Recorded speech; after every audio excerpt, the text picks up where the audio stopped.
lot of the rigs that I have found most effective over the years fail the palm test terribly. Camouflaging your end tackle will catch you more carp. Generally speaking, no, but I've definitely seen situations in bright weather, shallow water, very clear water where they pick out, I've seen with my own eyes that ditching lead core and putting on fluorocarbon leader, for example, just one thing, or changing to a fluoro hook link has made a difference, and that's in a situation where I can see the carp with my own eyes. So most of the time, no, it won't make any difference, but I think you can never do too much.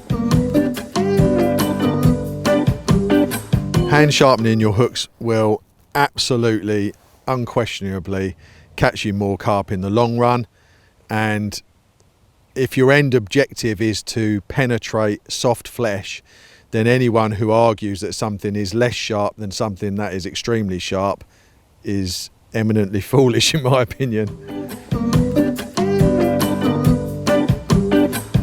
Rigs blow over time. Yeah, I mean, again, people that have been fishing chods or stiff hinges and so on, you certainly see a decrease in their effectiveness. So their rigs, and they definitely decrease. So you can call it blowing or whatever you want, but yeah, some rigs can blow. That's an interesting one, and certainly as Terry has proved with the stiff hinge, even from the early days, that a rig like the stiff hinge can definitely be a big fish rig just by virtue of the fact it's got a massive hook and it's thick line, and it doesn't tend to catch singles or doubles at the same rate as it catches bigger fish, and I've seen that with my own eyes. Absolutely. Big hooks will land you more carp. Definitely not true. In fact, I often think and have found that really small hooks of the right pattern can give you better penetration and land you more fish than really big patterns that can sometimes skid out.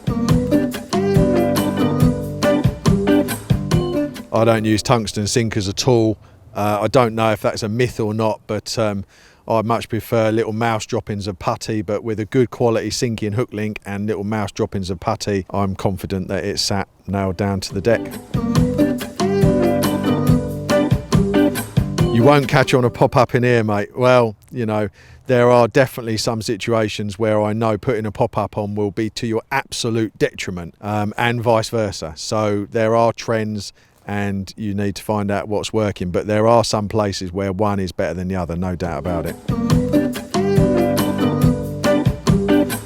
A complicated rig catches more carp is the biggest myth of all. Absolute, complete and utter rubbish. And as I sit here today, I've caught my biggest carp that I've ever caught in the UK this morning, and the rig was tied and made of two components, a hook and a hook link. The palm test is a true indicator of how effective your rig is. Another absolute myth.